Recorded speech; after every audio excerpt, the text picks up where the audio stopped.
ये आपकी मंजिल है कि और कदम अभी और आगे बढ़ेंगे? नहीं, अभी हम पीसीएस के लिए तैयारी कर रहे हैं आगे। चाहे बेटी हो, बेटा हो, अगर वो मतलब पढ़ने में अच्छी है तो उसको पूरा सपोर्ट करना कौन चाहिए। आपके लिए चाहे प्रेरणा स्रोत है? मम्मी-पापा का कितना मम्मी सहयोग? पापा और भाई है मेरा एक छोटा अमित। बेशक वो मुझसे छोटा है लेकिन उसने मुझे हमेशा मोटिवेट किया है। नमस्कार, मैं हूँ दुष्यंत कुमार। अम्बेडकर नगर जिले के एक ग्रामीण क्षेत्र में हैं। आप पीछे फ्रेम में तस्वीरों को देख करके इस बात का अंदाज़ा लगा सकते हैं कि ये कोई गांव ही होगा। आलापुर तहसील क्षेत्र का एक छोटा सा गांव है लाडीलापुर। रामनगर मुख्यालय से तकरीबन 1 से 2 किलोमीटर की दूरी पर यह गांव है और इस ग्रामीण क्षेत्र की एक प्रतिभा ने एक ऐसा मुकाम हासिल किया है कि आने वाले समय में यहाँ के लोग प्रेरणा लेंगे और आगे बढ़ेंगे। बेटी बचाओ और बेटी पढ़ाओ का अभियान सरकार द्वारा चलाया भी जा रहा है और एक बेटी ने सफलता अर्जित कर एक मुकाम हासिल किया और लोगों के लिए प्रेरणा स्रोत बनी हुई हैं। हम आज इस गांव में पहुंचे हुए हैं, लाडलापुर गांव में। कोटेदार हैं रामचंद्र मौर्य, उनकी पुत्री ये एक सफलता अर्जित की है। अधिशासी अधिकारी जिसे आप ईओ कहते हैं, लोअर पीसीएस के थ्रू इनका चयन हुआ है। इन्होंने यह सफलता कैसे अर्जित किया और इस सफलता के पीछे की क्या कुछ कहानी है, आपसे जानेंगे। अपना परिचय आप बताएं। मेरा नाम अलका मौर्य है और पिताजी का नाम श्री रामचंद्र मौर्य, माताजी श्रीमती निर्मला देवी। और पढ़ाई की शुरुआत आपने कहाँ से शुरू किया? पढ़ाई मैंने तो प्राथमिक जो है यहाँ रामनगर प्राथमिक विद्यालय से किया है और 6 से लेकर इंटर तक मैंने जयजंग इंटर कॉलेज से किया है। उसके बाद मैंने 3 ईयर का डिप्लोमा किया है इलेक्ट्रिकल इंजीनियरिंग में फैज़ाबाद से, गवर्नमेंट पॉलिटेक्निक फैज़ाबाद।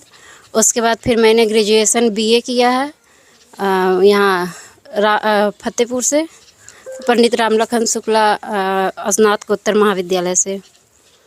तो आपके लिए प्रेरणा स्रोत कौन है? आप आज के समय में आप देखती हैं कि पहले जैसे बेटियों को पढ़ने नहीं दिया जाता था, लेकिन आप पढ़ाई करके इस मुकाम पर पहुंची हैं, तो कौन आपके लिए प्रेरणा स्रोत है? मम्मी पापा का कितना सहयोग है? मम्मी पापा का तो पूरा सहयोग है, उन्हीं के सहयोग से तो सब हुआ। मम्मी पापा और भाई लोग सबका पूरा सहयोग है। अच्छा, मम्मी खाना बनवाती थी कि मतलब पढ़ाई के लिए कहती थी?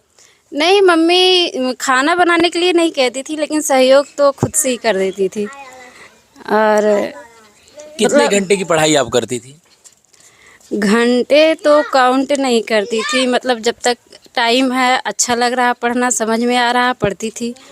और जब इलाहाबाद में तैयारी कर रही थी तो फिर वहाँ खाना बनाने के बाद जितना टाइम होता था फिर पढ़ाई होता था और कुछ करना नहीं होता था।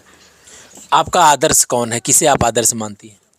आदर्श तो मम्मी पापा और भाई है मेरा एक छोटा अमित। बेशक वो मुझसे छोटा है लेकिन उसने मुझे हमेशा मोटिवेट किया है। और इस एग्ज़ाम में एक उसका फ्रेंड था, अंकुर चौरसिया नाम है यहीं का है, उसका भी लोअर मेंस में हुआ था लेकिन हुआ नहीं मेंस में, तो उसने मुझे इस एग्ज़ाम में पूरा सपोर्ट किया था।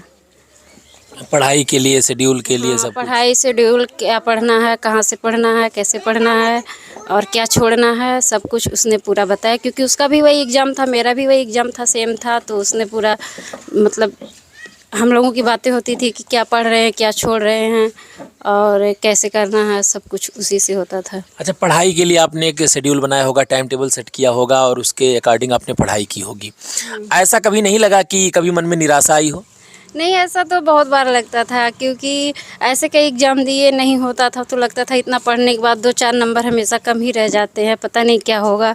तो मतलब भाई रहता था साथ में तो हमेशा मोटिवेट करता था कि सब लोग ऐसे ही पढ़ रहे हैं, हो जाएगा, तुम पढ़ती हो, इतना टाइम लगाती हो, जो मेहनत कर रहा है उसका हो ही जाता है। तो लोअर पीसीएस के थ्रू चयन हुआ आपका और अधिशासी अधिकारी पद पर हुआ है। क्या अभी और आगे मन में कुछ है कि कमी रह गई, कुछ और ज़्यादा होना चाहिए था? नहीं तो, ऐसी कोई बात नहीं है, जो मिला उससे तो बहुत खुश है, सब लोग खुश हैं। लेकिन अभी आगे जितना टाइम है, अगर अंदर क्षमता है, टाइम है, कर सकते हैं तो कोशिश करेंगे, इसलिए पीसीएस के लिए पढ़ रहे हैं। आपने एक मिसाल कायम किया। लोग बेटी और बेटा में फ़र्क महसूस करते हैं। अगर किसी घर बेटी पैदा हो जाती है तो मिठाई भी नहीं बांटते, जिसे और बेटा पैदा हो जाएगा तो 5-6 किलो लड्डू बांट देते हैं। तो इसमें आप प्रेरणा स्रोत बनी है। क्या संदेश देंगे ऐसे लोगों के लिए कि बेटी और बेटा में कोई फ़र्क महसूस करें या कुछ और? मेरे साथ तो ऐसा कभी नहीं हुआ कि बेटी बेटा में कोई फ़र्क महसूस किया गया। मैं जो भी जहाँ भी पढ़ना चाहिए हमेशा घर वालों ने सपोर्ट किया, तो मुझे लगता है कि ऐसा कभी नहीं करना चाहिए। चाहे बेटी हो बेटा हो, अगर वो मतलब पढ़ने में अच्छी है तो उसको पूरा सपोर्ट करना चाहिए। चाहे वो अपने पैर पे खड़ी हो जाएगी तो आपका भी पूरा सपोर्ट करेगी हमेशा।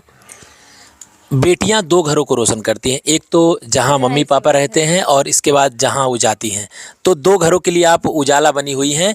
तो आज के समय में लोग जो बेटियां पढ़ाई कर रहे हैं उनके लिए क्या कहेंगी? मैं उनके लिए तो यही कहूँगी कि आप हमेशा अपने ऊपर सेल्फ डिपेंड होइए, अपने पैर पे खड़े होइए ताकि कोई कुछ कह ना सके। और मतलब अगर हम सेल्फ डिपेंड हो जाएंगे, कम से कम अगर कोई हमसे कोई परेशान हमारे आगे, तो हम किसी के लिए कुछ कर सकते हैं। तो मतलब अगर कोई रो रहा, मतलब कोई परेशान है, उसको ज़रूरत है फाइनेंशियल किसी चीज़ की, तो हम अब अंदर से आता है कि काश हमारे पास इतना रुपया होता तो मैं इसे दे देती, ये काम इसका हो जाता। तो कम से कम अगर आप सेल्फ डिपेंड रहेंगी तो अंदर से ये भावना नहीं आएगी कि क्या कहते हैं कि मैं ये काम नहीं कर सकती हूँ। आप अपने मम्मी पापा का, चाहे आपके ससुराल में हो, चाहे कहीं भी हो, अगर आप सक्षम रहेंगी तो आप हेल्प कर सकती हैं, और ये हेल्प करने के बाद अच्छा ही लगता है। तो ये आपकी मंजिल है कि और कदम अभी और आगे बढ़ेंगे? नहीं, अभी हम पीसीएस के लिए तैयारी कर रहे हैं आगे। आपको ढेर सारी शुभकामनाएं, आपने ये सफलता अर्जित किया, बहुत बहुत बधाई हो आपको। धन्यवाद धन्यवाद।